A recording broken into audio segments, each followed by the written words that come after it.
E aí, pessoal, Estevão voltando à sua tela através do canal do YouTube do Not Soccer. Se você não conhece, tô brincando, não vou falar isso de novo não. Clica no botão de se inscrever se você não fez isso e no final do vídeo, por favor, deixa o seu like se você tiver curtido. A gente está continuando a sequência dos 20 times da PL, né, com os contextos deles resumidos para tentar aprimorar a experiência de vocês aqui na temporada que já está começando. E agora é hora de falar de Liverpool. Não tem como a gente falar do Liverpool sem centralizar a saída do Klopp e a chegada de um novo técnico, né? O Arne Slot, que veio do Feyenoord. Então, para a gente chegar na importância dessa mudança, eu preciso voltar no tempo um pouquinho, lembrar vocês de que o Liverpool é um time que, antes da era Klopp, ele havia disputado a Premier League de forma mais veemente, né, mais robusta, com chances reais de conquistar o título. Não é aquele segundo lugar que você já foi batido faz tempo e aí o cara já largou 30 pontos na sua frente, você ficou ali figurando. Não é isso. Em 2008 e 2009 aconteceu a disputa do título naquele time que ainda tinha, inclusive, o Fernando Torres. E 13 e 14, aí já no time que tinha Henderson, Sterling, Suárez, Sturridge, Gerrard, obviamente. E ali parecia, nos anos, na temporada seguinte, quando o Liverpool fica em sexto lugar, depois de perder o título de 13 e 14, né? Lembrando que 8-9 perde para o United e 13 e 14 perde para o Manchester City, que é a mesma temporada que acontece o lance do escorregão do Gerrard contra o Chelsea, e depois o empate 3-3 com o Crystal Palace. Filme de terror para a torcida do Liverpool, né? E depois disso o time pega sexto, já tinha perdido o Luis Suárez, o Brendan Rodgers é demitido e todo mundo fica órfão. Essa é a sensação. Lembra um pouquinho o que está acontecendo agora? Não, né? Lembra muito pouquinho, na verdade. Só porque você perdeu um técnico, está se sentindo órfão, mas são situações dramaticamente diferentes, né? Lá era porque a torcida não tinha certeza do que ia acontecer na próxima temporada. Até porque em 15 e 16, inclusive, é a temporada que o Gerrard vai para o Los Angeles Galaxy. Então é tudo, sabe, conspirando para você ficar sentindo, pô, não vai ficar em décimo, velho. Quem será que vai vir, né? E o Jürgen Klopp é o cara que vem. E aí começa a era Klopp, apontamento feito pela Fenway Sports Group, que é dona do Liverpool desde 2010, né, do bilionário John Henry, e o John Henry e a Fenway fazem outro apontamento que eu tenho que dar um foco quase que central aqui nesse vídeo, que é o do Michael Edwards. Em 2011, o Liverpool rouba o Michael Edwards do Tottenham, ele era analista-chefe nos Spurs, para exercer o mesmo cargo de analista-chefe no Liverpool. O Edwards galga posições, né? Ele vai sendo promovido dentro do Liverpool e essa mudança interna do clube faz toda a diferença para a mudança externa, né, e dentro do campo na era Klopp. É o casamento entre Klopp e Michael Edwards, bem resumidamente falando, né? Porque existe a comissão técnica, tem os outros analistas aqui que eu não vou nem saber citar os nomes, mas, resumindo grosseiramente a história, é o casamento do técnico Jürgen Klopp com o, depois de anos, diretor esportivo do Liverpool, Michael Edwards, né? O Edwards primeiro é analista-chefe, depois ele vira gerente de metodologias no Liverpool, para virar diretor técnico e depois de uma temporada, se eu não me engano, que ele fica como diretor técnico, um ano, na verdade, ele vira diretor esportivo. Alguma coisa esse cara estava acertando nos bastidores para ele chegar a virar diretor esportivo, né? Ele foi contratado para ser analista e ele virou diretor esportivo depois de quantos anos? 5 anos depois que ele chegou no clube. Algo esse cara sabia fazer, né? E nesse período, portanto, a partir de 15 e 16, da chegada do Klopp, o Liverpool contrata Roberto Firmino em 15 e 16, antes inclusive da chegada do Jürgen, Joe Gomes, James Milner. Eu estou citando aqui jogadores, não todas as contratações, tá? Eu estou citando aqui jogadores que vão ser relevantes para a era Klopp. Isso em 15 e 16 foram esses três: Firmino, Joe Gomes, Milner. Em 16 e 17, Trent Alexander-Arnold sobe da categoria de base, Mané chega, Wijnaldum chega e Matip chega. De graça, inclusive, o Matip. Lembrando que eu estou citando as contratações temporada por temporada, porque esses personagens que eu citei estão diretamente ligados a essas contratações, tanto o Edwards quanto o Klopp. E mesmo os jogadores que estavam antes no Liverpool têm dedo do Edwards, porque mesmo ele não sendo diretor esportivo por todo esse período de 2011 até 2022, ele era analista, né? Então estava passando também por ele, era analista-chefe. Esse cara teve dedo em quase todos os negócios que o Liverpool fez, tanto os vários ótimos negócios que ele fez, quanto os ótimos negócios também de vendas, né, que eu nem vou citar aqui no vídeo, porque senão fica muito longo.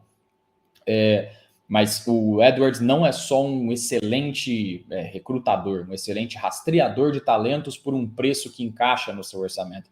Ele também é um gênio da venda, na negociação. São inúmeras vendas que eu achava na época que sairia o jogador por 7 milhões de libras, ele vendia por 20. Esse cara é fora de série no que ele faz. E continuando então as temporadas, com o dedo dele nas contratações e recrutamento, Klopp também, obviamente, envolvido nas conversas, e o Klopp para treinar esses caras, Klopp e comissão técnica, em 17 e 18, você já tem a primeira grande temporada assim, do time aspirando eventualmente brigar por um título de Premier League, seja na outra temporada, seja até nessa mesmo. 17 e 18 é aquela temporada do Liverpool em que o Liverpool chega na final da Liga dos Campeões, outra final europeia, inclusive, né? Porque na temporada 16-17, o Liverpool também ficou em quarto na Premier League, nas duas temporadas, na 16-17 é a temporada de chegar na final da Liga Europa, e o Liverpool perde para o Sevilla, né? Mas acontecem coisas aqui no caminho que fortalecem o vínculo do elenco e também com essa ideia de vamos dar o máximo porque uma hora a gente vai conseguir quebrar esse jejum de títulos importantes. Eu vou torcer agora para minha cachorra não me matar de surdez e para também não matar vocês, mas eu vou tentar continuar falando. Então, 16-17 já é uma temporada importante, que o Liverpool chega numa final europeia, perde para o Sevilla, do Unai Emery, né, que ganhou poucas vezes esse campeonato, e 17-18 com a chegada de Mohamed Salah, Oxlade-Chamberlain, Robertson e, no meio da temporada, Virgil van Dijk, o time arrebenta. Aí sim o estilo do Klopp clica, né? Aqui você tem o Prime Liverpool Gegenpressing do Jürgen Klopp. Esse time era uma loucura, o time goleava, quando jogava bem e conseguia fazer os gols, cara, era coisa de 8, 7, 6-0, 5-0. O time era um trator, mas ele também, como o estilo de jogo é um heavy metal, né, para usar palavras de um certo treinador aí, o time também cedia gols, né? Aquelas partidas de 4-3, 5-4, 4-2, mas o time consegue os objetivos, que é classificar para a Champions League da temporada seguinte e, ao mesmo tempo, chegar na final da Liga dos Campeões contra o Real Madrid, naquele jogo que você sabe qual que é. O jogo que o Sérgio Ramos se enrola no Salah, machuca o ombro, o Salah tem que sair, e tem as falhas do Karius, esse jogo. Ou seja, muito frustrante, né? Muito frustrante. Não preciso nem falar aqui como eu me senti nesse dia, mas o Liverpool volta mais forte na temporada seguinte. Aconteceu antes dessa caminhada até a final da Liga dos Campeões a venda do Coutinho. O Coutinho começa essa temporada 17-18, come a bola junto com o Salah, Mané e Roberto Firmino e o restante, e ele vai para o Barcelona. Com esse dinheiro, o Liverpool contrata o Van Dijk no meio da temporada 17-18 e também em 18-19 o Alisson. E também em 18-19 chega o Fabinho. Tá montando um time aqui, né? Mas tá se formando uma escalação aqui que provavelmente também mora no imaginário coletivo, mesmo de quem não torce para o Liverpool. Esse aqui, esse já tá montado, né? Já montou aqui o elenco, né? A gente já tem Alisson, Alexander-Arnold, a gente já tem Van Dijk, a gente tem Matip, Joe Gomes, a gente já tem Robertson. Isso estou falando em 18-19. A gente já tem Gini Wijnaldum, Fabinho, Jordan Henderson, Salah, Mané, Firmino. Tá pronto. Em 4 temporadas, o Liverpool conquistou a Liga dos Campeões, então, em 18-19, naquele título na final contra o Tottenham, da virada contra o Barcelona e tal. E o time mentalmente bastante sólido. Em 19-20 conquista, né, a temporada seguinte, a Premier League, depois de 30 anos que o Liverpool não vencia esse título. 30 anos. Consegue quebrar então o jejum e quebra o jejum numa mesma temporada em que, na janela de verão, o Liverpool não trouxe ninguém. Ninguém. Sabe quanto o Liverpool gastou nessa janela? 10 milhões de euros. 10 milhões de euros. Eu tô até curioso. Foram as compras do Takumi Minamino. Eu tô abrindo aqui no Transfer Market, porque me deu uma curiosidade aqui, uma curiosidade relâmpago de lembrar quem foram esses caras, né? Foi o Minamino e o outro em 19 e 20 foi o Vandenberg, zagueiro, Sepp Vandenberg. Né? E teve também a chegada do Adrian e do Lonergan, que são goleiros reservas que vieram de graça.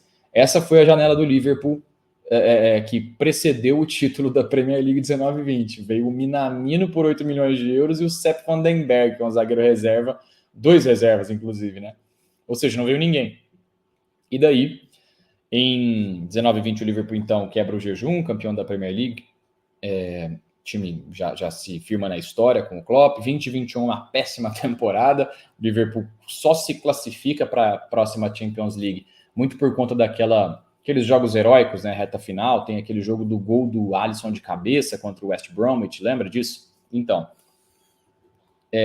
chega Jota e Thiago, e em 21 22, o Liverpool consegue fazer mais uma temporada de brigar por todas as frentes, né? É claro, essa daqui talvez tenha sido uma das que dê mais dor de cabeça para a torcida, porque dava para ter copado tudo. E o time perde a Liga dos Campeões na final para o Real Madrid, não vence a Premier League dessa temporada.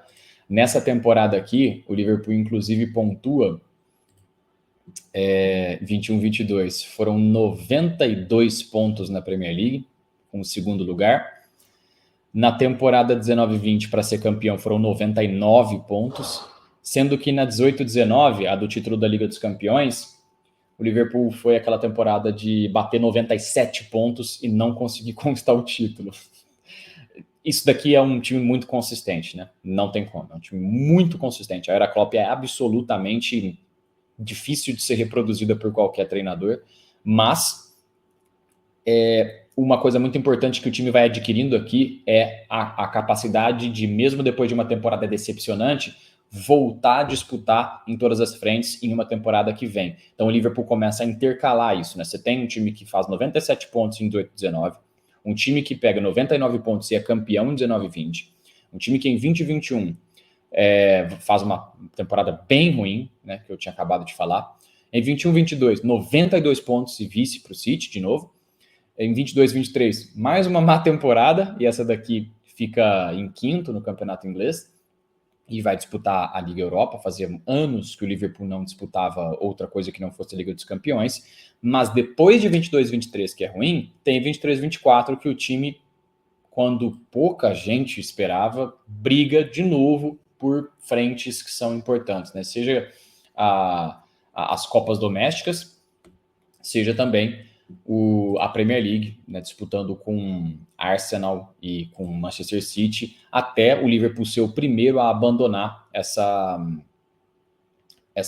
disputa, né, dos três, que foram de fato os times que tiveram alguma chance de serem campeões. E em 23-24, assim como em 21-22, o Liverpool é campeão da Carabao Cup, e também em 21-22 o Liverpool copou a FA Cup, né? Essa é a temporada que eu tinha falado que o time poderia ter conquistado tudo. Em 22-23 chegou Luiz Dias, Darwin Núñez, Gakpo, saiu Mané, saiu Divock Origi, sendo que na temporada 21-22 já tinha chegado Konaté e Luiz Dias e saído Gini Wijnaldum. Você já tem o começo de um time que está se reciclando, né? Já tem peças que estão chegando no final do ciclo. Saiu Wijnaldum primeiro, como eu disse, Mané, Origi, chega Darwin Núñez, Dias, Gakpo. Para 23-24, a gente tem uma temporada que foi surpreendente, como eu falei, do Liverpool brigar pelo título da Premier League, pelo menos por boas rodadas, né? E é surpreendente porque o time tinha perdido peças que não esperava perder. O Liverpool perde o Fabinho, perde o Henderson para a Arábia Saudita, o Firmino também sai e o Milner também sai. O Milner fazia sentido, né? Mas os outros três aqui talvez pudessem ficar por mais uma temporada ou talvez duas. E o Liverpool tem que repor rapidamente. Chega Alexis McAllister, Szoboszlai, Quansah e Bradley sobem da base. e o Endo, que chega também como uma peça de urgência, né, para repor no elenco, né? Essa posição de volante ficou bastante desprotegida, porque primeiro você tinha que colocar o McAllister para jogar de 6, e aí você deixava de usar o McAllister, que era uma excelente contratação, à frente no meio campo, você estava sacrificando o cara lá atrás. Estevão, mas ele joga muito bem nessa posição. Lógico, mas você prefere ele de 6 ou você prefere ele à frente, como um 8, por exemplo? Né? Não preciso falar. Provavelmente todo mundo vai escolher o McAllister jogando à frente. E até porque o Liverpool tinha se acostumado na era do Klopp a jogar com o Fabinho como esse cara. Tem muita diferença entre o que é um jogador e o que é o outro, fisicamente, tecnicamente, no estilo de jogo. E então o Liverpool tem para 24-25 um elenco que ainda está nessa transição. A transição do elenco base da era Klopp começou já faz algumas temporadas, de 21-22 para cá, e ainda acontece, né? Você tem a saída, então, do Matip, você tem a saída do Thiago Alcântara, que é uma peça que eu não sei nem se eu chamo de boa contratação, porque todo mundo sabia disso, todo mundo sabia que o Thiago Alcântara não ia jogar jogos direito, por lesões. Mas o Thiago é um cara especial, né? Seu time contrata o Thiago, você sabe que ele não vai jogar, mas você fica feliz. Fala, não, mas quando ele jogar 10 minutinhos, eu vou adorar, vão ser os melhores 10 minutos da temporada. Foi assim a passagem do Thiago Alcântara, jogador que eu adoro particularmente, um dos caras mais legais de se assistir que tem. E esses anos todos que eu elenquei aqui, eles mostram um time que demorou para ser montado, né? Mas foi tendo sucessos dentro da medida do possível a cada temporada que você adicionava as peças. Isso aqui é um recrutamento de elite, né? Até porque você ainda tem as vendas que eu falei que o Liverpool conseguia vender por um preço maior do que o esperado, e as contratações de jogadores que não eram as primeiras opções. Por exemplo, Mané e Salah são jogadores que foram contratados pelo Liverpool. Depois o Liverpool não conseguiu o Mario Götze e o Julian Brandt, que eram as escolhas que o Klopp queria a princípio. Tem outros casos desse. O Liverpool não consegue o Ben Chilwell em 2016, mas depois, em 17 e 18, contrata o Robertson por 8 milhões, se eu não estou enganado, do Hull City. O Hull City tinha caído, o Liverpool foi lá e falou, não, e esse lateral esquerdo do time que caiu aqui? E contrata o Robertson. Olha quem que era. O Virgil van Dijk, em 17 e 18, o Liverpool não conseguiu contratar no verão, mas foi contratar depois, na janela de inverno. O Mason Mount também era um jogador que o Liverpool queria, mas agora é mais recente o Mason Mount, né? Era no período da saída dele do Chelsea.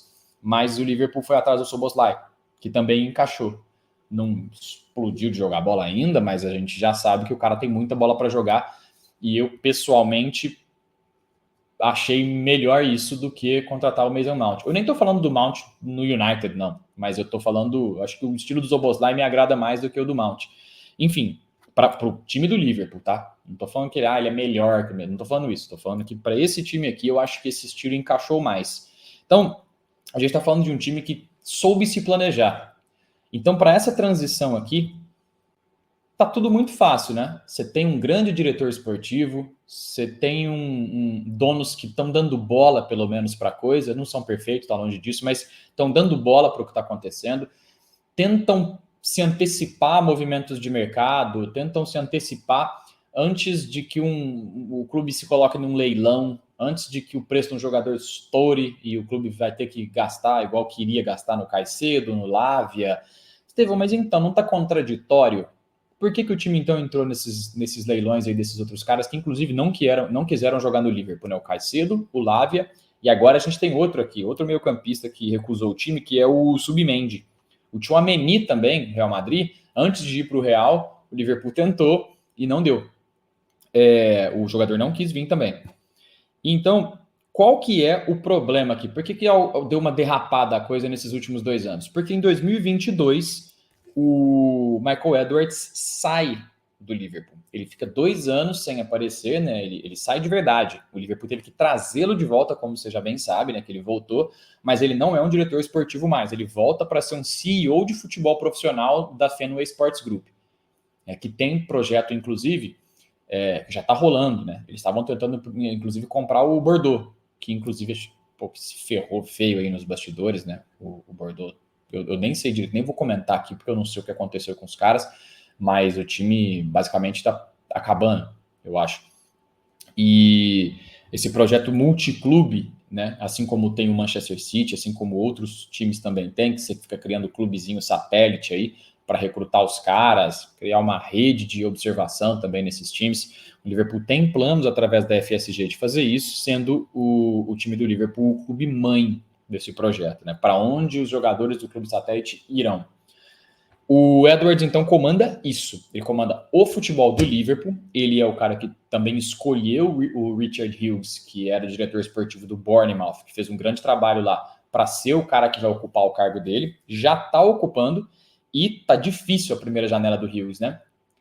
Já é uma coisa também que dá para a gente falar. Tá difícil. Foi rejeitado pelo Submendi, que era a opção que o Arne Slot queria para a posição de 6, né? Para o primeiro volante.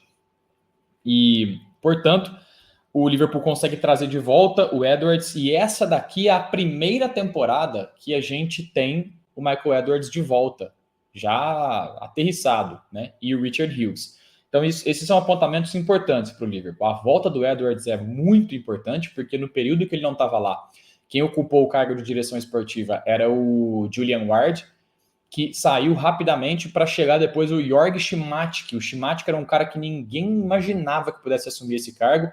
E aqui eu não estou depreciando o cara, mas é que não foi uma figura que foi estudada para isso. O Klopp indicou o Schimatic e a gente tem essas recusas dos jogadores que eu falei, do Lavia, do Caicedo, o Liverpool querendo pagar 100 milhões de euros. Eu estou fazendo essa expressão não é porque eu estou achando ruim o time ter esse tipo de ambição, mas é que o que formou esse elenco do Liverpool da era Klopp não foi esse tipo de contratação, né? A não ser que ela fosse essencial. Aí sim, abre o cofre para contratar o Van Dijk, abre os cofres, não consigo falar, para contratar o Alisson. Aí beleza. Mas pô, desesperamos aqui, todo mundo sabe que a gente está desesperado, então isso já encarece 30% do jogador, você ainda vai tentar contratar um cara que é de dentro do campeonato, estão pedindo 120 milhões de euros, não é possível, você não tem mais ninguém. Esse foi o período sem Michael Edwards do Liverpool. E não conseguiu, né? Os jogadores que conseguiu aqui nesse período foi Darwin Núñez, Gakpo, inclusive pagou uma bala no Núñez. E depois disso, Szoboszlai, McAllister, aqui sim, né? O McAllister, excelente contratação. O Endo vem como uma opção porque o clube não tinha previsto, né? Acho que nem tinha nem jeito, as mudanças do Fabinho e do Henderson. E o que acontece agora para 24 e 25 é, como eu já disse, com um técnico novo, com um diretor de futebol novo, né? Diretor esportivo, na verdade, e com um CEO novo no clube, que é velho, né? A gente já conhece o Michael Edwards. O Liverpool tem 0 contratações até o momento em que eu gravo esse vídeo. 0 contratações. Estevão, mas você falou que em 19 e 20 o time também não contratou ninguém e foi campeão. Não é que foi campeão porque não contratou ninguém, né? Essas coisas não necessariamente elas têm uma relação. Agora, que o elenco atual é bom, é verdade. É verdade. O Arne Slot, nas entrevistas dele nesses últimos dias, falou exatamente isso. Espera sim, ele disse que ficaria surpreso se o time não apontasse mais nenhuma contratação até o final da janela, ou seja, tem ali aquela cutucada, tipo, vamos aí, galera. O Van Dijk também, né, que é capitão do time, também falou que, cara, confio nos caras, vai chegar alguém aí para ajudar nós. Mas não tá chegando não, e os relatos que a gente vê aqui do The Athletic, que pra gente são os mais confiáveis, é de que não tem plano B. Era o Submendi, ou não vai ser ninguém, não. A gente não tem outros jogadores rastreados que encaixam dentro dos nossos filtros. O que me parece isso? Parte da torcida pensa que isso é uma falta de ambição, ou ao mesmo tempo uma falha no projeto. Eu acho que dá para falar que é isso, sim. Só que eu sou uma pessoa, agora eu tô falando aqui minha opinião pessoal, tá? Eu sou uma pessoa que não acha isso ruim. Eu prefiro que o meu time. Eu fui ensinado isso, inclusive, pelo Liverpool. Né? Como torcedor, eu fui ensinado pela era Klopp, por conta do Michael Edwards, que nem sempre você tem que gastar 100 milhões num cara porque você tá precisando. tem como o recrutamento do seu time achar um jogador mais barato que se encaixa e tal, e que você não precisa mostrar para o mercado que você é um doidão que tem uma maleta de dinheiro na sua mão. Eu prefiro o time que espera para fazer os movimentos do que o que vai lá e gasta para falar que gastou e é isso, e depois se vira e de repente você contratou um cara que não tinha nada a ver com o projeto. Né? Ou, sei lá, um time que de repente não precisa gastar, mas pega por empréstimo o Arthur. Todo mundo sabia que o Arthur não ia conseguir jogar. Todo mundo sabia. E tem uma distância entre o Arthur e o Thiago Alcântara, né? Pelo menos o Thiago Alcântara, quando ele entrar, jogar 5 minutinhos ali, você vai falar, nossa, como ele passa o pé em cima da bola. Brincadeiras à parte, esse tipo de contratação é algo que essa que o cara gasta porque tá desesperado, é algo que eu acho não tem nada a ver com o movimento que a FSG fez aqui. O Edwards não é esse cara, ele não vai fazer isso. O Edwards é o cara que chega na reta final da janela de transferências, não vai ter mais ninguém. Por quê? Porque o time já tinha se preparado e fez os negócios de cara. O Liverpool era um time assim, né? Vocês lembram disso nas janelas, torcida do Liverpool principalmente. Já de cara já contratou fulano, ciclano, não sei quem, pronto, fechou, é isso aqui, já chega e fala, ó, não vai ter mais nada. Aí você fala, será que eles não estão tentando dar uma blefada aqui, não sei o que, de repente anuncia um cara. E aí, de fato, acabou. Então, tipo, o Liverpool não mostra as cartas. E isso me agrada. Agora, em 24, 25, não é que me agrada, é que o passado me acalma. Eu consigo olhar para isso e falar, tá bom. Aceito essa janela frustrante. É frustrante. A gente queria um jogador para colocar na posição de número 6. Né? Um cara, um destruidor de jogadas. Né? Sei lá, eu, por exemplo, pessoalmente, queria o Palhinha. Mas não deu. O Palhinha foi pro Bayern. A minha tranquilidade, principalmente, passa pelos líderes que o Liverpool ainda tem no elenco para a temporada 24-25. E aí eu tô falando né? Já entrando no elenco do time que parece nesse momento em que eu gravo esse vídeo, tá? Eu não estou dizendo que vai ser isso para a temporada, mas parece no momento em que eu gravo esse vídeo o time que deve começar as primeiras rodadas. Isso de acordo com o que aconteceu também nos amistosos da pré-temporada. Alisson. Quem não fica tranquilo tendo o Alisson no gol? Eu tô fazendo aqui aquele link, né? Com por que eu não tô surtando com 24-25? Porque a gente tem o Alisson. Por que eu também não tô surtando? A gente tem o Alexander Arnold na lateral direita e tem o Conor Bradley para reserva dele. Porque eu não estou surtando na defesa também. Van Dijk ainda tá no time, ele é o capitão. Quansah ainda tá no time, Konaté ainda tá no time e a outra opção aqui para a zaga e também para laterais, eventualmente, é o Joe Gomes. Eu, pessoalmente, eu não penso... Aqui nesse vídeo, tá, gente? Eu tô me permitindo dar alguns pitacos como torcedor, tá? Também. Mas eu também aviso que tem pessoas que pensam o contrário e tal, que pensam diferente de mim. Eu não acho o Joe Gomes um bagre igual as pessoas gostam de falar. Eu não acho isso e eu acho até um pouco estranho dos torcedores gostar de fazer piada com um cara que foi titular no título de 19-20 e que na temporada passada jogou bem, mas cria-se aí, né? Internet, vocês sabem como que é. Cria-se uma certa piada aí, e aí a galera... o cara errou um passe, eu vou twittar, vai dar likes e tal. Eu sou contra isso, a não ser que o cara seja ruim mesmo. O cara não é ruim. Ele tem traços diferentes dos outros jogadores aqui. Agora, ruim, não é. E tem história no clube, hein? Então, opções para a zaga você tem. Posso ficar tranquilo. Lateral esquerdo, tem? Tem o Robertson. Reserva, é horroroso? Não. É o Tsimikas. Ele não é horroroso, não. Inclusive, é bom jogador, na minha opinião. Agora sim começa a complicação. Ela começa, calma que ela vai ficar pior lá para frente. Mas o meio-campo do Liverpool, nesse momento, segundo os amistosos da pré-temporada, o Arne Slot começaria na posição do 6 com o Gravenberch.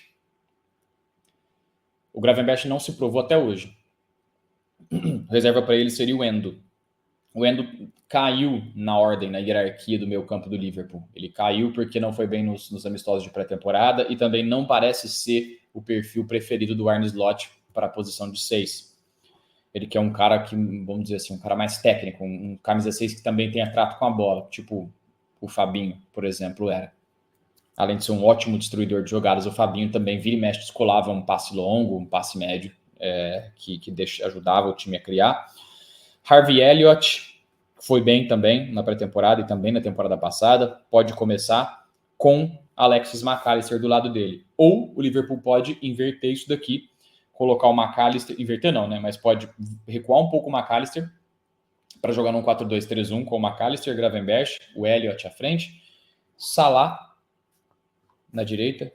E aqui parece que o Ben Doak pode ser emprestado, ele seria o reserva do Salah, né? Se o Liverpool não contratar ninguém aqui para essa posição, para ser banco dele. Mas o Dias na esquerda, com o reserva dele sendo o Gakpo, não sei o que vai acontecer, tá? Isso daqui é uma preferência, inclusive, minha. Eu tô colocando o Dias por causa disso. Foi uma preferência minha. Mas pode ser o Gakpo titular. O Gakpo veio muito bem, fez uma boa Eurocopa e terminou muito bem a temporada passada, a segunda metade de 23-24. Então a esquerda tá tranquilo. E no ataque você tem, no centroavante, né, jogando centralizado, o Diogo Jota é quem parece que pode começar nessa rodada que vai vir agora a primeira rodada de 24-25. Jota vem muito bem na pré-temporada também e é um melhor finalizador do que o Darwin Núñez, incontestavelmente. Essa discussão não existe. O Darwin Núñez, imagino que comece como reserva a temporada. Isso daqui é um elenco para eu ficar morrendo de medo, para a torcida do Liverpool morrer de medo? Não. Mas o problema da torcida do Liverpool não é morrer de medo. O problema que a gente tem, que é bastante homogêneo na torcida, tô cansado de ficar vendo o time brigar, poder ganhar as coisas e terminar a temporada comemorando ou nada, né? Nenhuma taça, ou uma Carabao Cup, ou uma FA Cup. É como se a gente tivesse a sensação de que a era estivesse sendo desperdiçada, sabe? Que é muito chato mesmo. Mas ao mesmo tempo, cara, você briga pelos títulos. Você disputa os títulos. Não tem por que ficar chorando com isso daqui. Isso aqui é um ótimo elenco, muito bem montado e que todo mundo já se conhece. Com um técnico que é um excelente apontamento. Essa filtragem, ela tem que ser muito elogiada por quem torce para o Liverpool. Comemorar que os caras escolheram esse técnico. Pode dar errado, tá? Mas tem tudo a ver. Tem tudo a ver. O pouco que eu vi do Feyenoord, do Arne Slot, nossa senhora, que time legal, velho. Que time legal, que time ofensivo, que time louco. E aqui ele pode repetir isso com um elenco que é bastante competente, pode sim brigar pelo título. Não acho que seja do nível do Arsenal hoje, não acho que seja do nível do City, mas pode surpreender. O Liverpool, com um time repleto de lesões, temporada passada, com um monte de moleque jogando, conseguiu tirar um gás de onde não tinha. Ainda venceu Copa Doméstica contra o Chelsea, num jogo em que o Chelsea deveria ter enfiado 5 gols no Liverpool, mas deu. O Liverpool conseguiu de uma forma heróica e ao mesmo tempo contando com a péssima conclusão do time do Chelsea naquele jogo, conseguiu copar. E aqui o objetivo para a temporada me parece ser tentar brigar por tudo, mas principalmente tentar manter a defesa do jeito que ela tá, né? Pouco vulnerável, eu quero dizer, e ao mesmo tempo aprimorar o ataque, porque a conversão é a parte ridícula do time do Liverpool. Aqui eu permito chamar de ridículo porque é o time que eu torço, né? Não posso falar isso dos outros, senão o pessoal acha que eu tô, sei lá, que eu tô sendo torcedor, mas aqui eu tô, tá? A parte mais ridícula que tem aqui no nosso time foi a conversão em 23-24. Foi o time que mais criou chances, gente, na Premier League. Cansou de perder, mas cansou de perder gols, né? A figura mais central disso é o Darwin, que é um jogador que é um dos mais frustrantes que eu já vi, do tanto que eu gosto dele. Eu não tô falando gostar porque ele é um cara fofo, não é isso. Esse cara é um cavalo, é um jogador perfeito para jogar num time desse aqui, de bola longa, de aproveitar, agora principalmente com o Arne Slot, né, de aproveitar o adversário, chamar o adversário para o seu campo na hora de você sair jogando e já disparar com bola atrás da linha defensiva dele, com os seus pontas correndo para caramba, e aí o Darwin, cara, é só dar um balão para frente que o Darwin Núñez chega na bola. Ele é alto também, mas ele tem né, ele tem uma cultura que parece que ele ama, que é a cultura de fechar. Tá na cara do gol, tá ele e o goleiro. Ele fecha o olho e enfia uma bicuda, enchendo a barrinha, né? Segurando o botão, né? De chutar do seu videogame. É inacreditável esse cara. Eu vou até tirar uns segundos aqui para eu sabe, reclamar disso. Caramba, que coisa revoltante que é esse cara. Mas é um excelente jogador em tudo que é o resto, cara. É incrível isso. E também tem ótimos números, tá? Você vê o tanto que o time cria de chances. Se conseguir ajustar isso, o Liverpool é uma grande potência para a temporada. Ao mesmo tempo, eu compartilho da decepção de não ter conseguido esses 6. Era para ser o Subimendi, como eu disse, né, minutos e minutos atrás, mas ele não quis. Mais um meia que rejeitou o clube. E o Liverpool pode vir com esse time que eu falei aqui. Claro, deve ter uma ou outra peça diferente, mas inclusive segundo o The Athletic, eu não lembro qual jornalista que era do The Athletic, mas essa daqui parece ser a escalação mais viável, de acordo com o que aconteceu, tanto nas posições que os caras foram testados na pré-temporada, como também na performance que eles exibiram. Esse é o resumão do que acontece no Liverpool. Não tem muita coisa relevante aqui para falar, tá? Mas foi assim que as coisas aconteceram na montagem desse elenco. Esse foi o Michael Edwards, que volta agora. Então, assim, para a torcida, vamos ver. Não tem por que ficar surtando, não. Ninguém é ruim porque o cara não conseguiu fazer alguma coisa nessa janela. Não tem por que ficar louco. A gente tem que ficar louco se essa temporada for uma temporada de ficar, sei lá, em sexto, em sétimo. Aí sim, já provavelmente a gente vai ter muito motivo para reclamar e a má conversão vai estar lá. Se a gente terminar essa temporada numa posição dessas que eu citei, provavelmente a péssima conversão atrapalhou também. Porque a defesa é a mesma. Será que a defesa vai tomar o dobro de gols? E o Liverpool vai virar uma peneira? Difícil. Isso precisa ser consertado. Se você assistiu o vídeo até aqui, muito obrigado, viu? Deixa o like se você gostou. Eu espero não ter soado muito mais como torcedor do que eu deveria, tá? Mas, ao mesmo tempo, como torcedor agora também, eu estou relativamente tranquilo. Tá, não é o melhor time do mundo, não é o melhor time do campeonato, não é nem o segundo melhor time do campeonato, mas dá para surpreender, tem como. E é uma temporada de adaptação de um novo técnico, hein? Tem jeito. Se você não clicou no like, agora é a sua chance. Clica aí, muito obrigado. E tem mais vídeos ainda na sequência do Guia da PL, viu? Tchau, beijos e abraços.